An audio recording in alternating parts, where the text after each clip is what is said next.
वापस लेने के बाद एक बार स्थगित हो गई। एमएसपी के सवाल पर लेके जो लाभकारी न्यूनतम समर्थन मूल्य है, जो डॉक्टर एम एस स्वामीनाथन आयोग ने जो सिफारिश की थी सरकार को, वो सरकार ने लिख के दिया था कि हम एक कमेटी बनाएंगे और सब किसान मोर्चा के नेताओं को इसमें शामिल करेंगे और इस मांग पर विचार करते हुए सहानुभूतिपूर्वक इसको मंजूर करेंगे।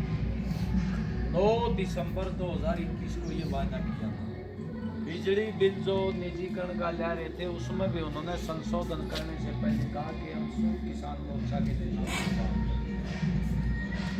ना तो संयुक्त किसान मोर्चाओं से बात करी और उस कमेटी में भी अपने उन्हीं आदमियों को ले लिया जिन आदमियों ने वो काले कानून प्रस्तावित।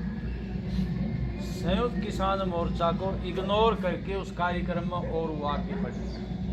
तो अब अपना संयुक्त किसान मोर्चा और मजदूरों के 9 बड़े संगठन राष्ट्रीय सतर के, वो 24 अगस्त को मिले थे दिल्ली में लाल कटोरा स्टेडियम में, ताल कटोरा स्टेडियम में। उन्होंने फैसला लिया कि भाई मजदूर भी परेशान है इस सरकार से जो बड़े बड़े धरना सेठों की समर्थन कर रही है, और किसान भी परेशान है।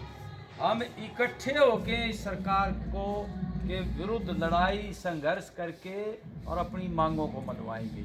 उसमें फैसला लिया कि 26, 27, 28 नवंबर को पूरे देश के सभी 28 राज्यों की राजधानियों में गवर्नर हाउसों पर 3 दिन का महापड़ाव देंगे। उसमें हमारी जो मांगे हैं वो मांगे हैं कि एमएसपी की संवैधानिक गारंटी दी जाए लाभकारी मूल्य की, C2 प्लस 50%। ये C2 क्या मामला है जिसको आप कंप्रीहेंसिव कॉस्ट बोलते हैं। उसमें किसान का परिवार जो लगा रहता है उसकी मजदूरी, खाद, बीज, दवाई, पानी, डीजल, वो सारा खर्चा किसान का, और ट्रैक्टर का लोन ले रखा है तो ट्रैक्टर की किसाई, उसका ब्याज, अगर वो खेती नहीं करता किसान ने ठेके पर देता उसका कितना रेंट, वो शामिल करके लागत निकाली जाएगी। उस लागत पर 50%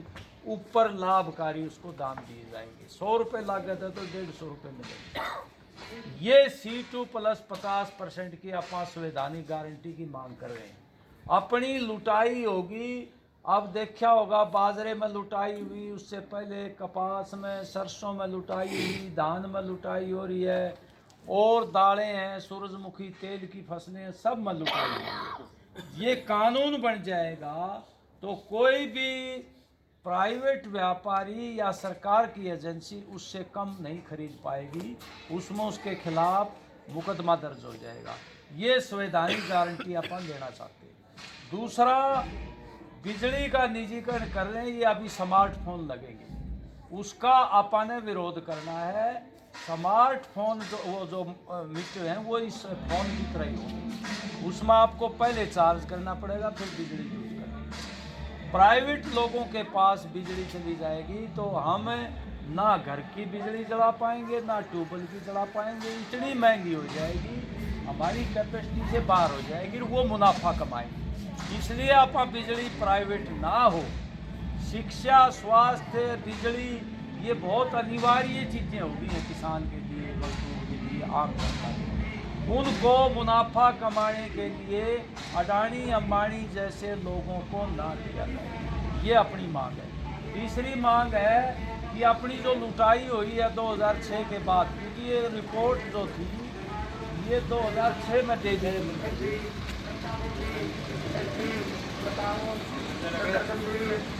अगर 2006 में सरकार जो है इस रिपोर्ट को लागू कर देती तो हमारे 38 लाख करोड़ रुपए बच जाते, हमारी जो बाजार में हमारा नुकसान हो गया।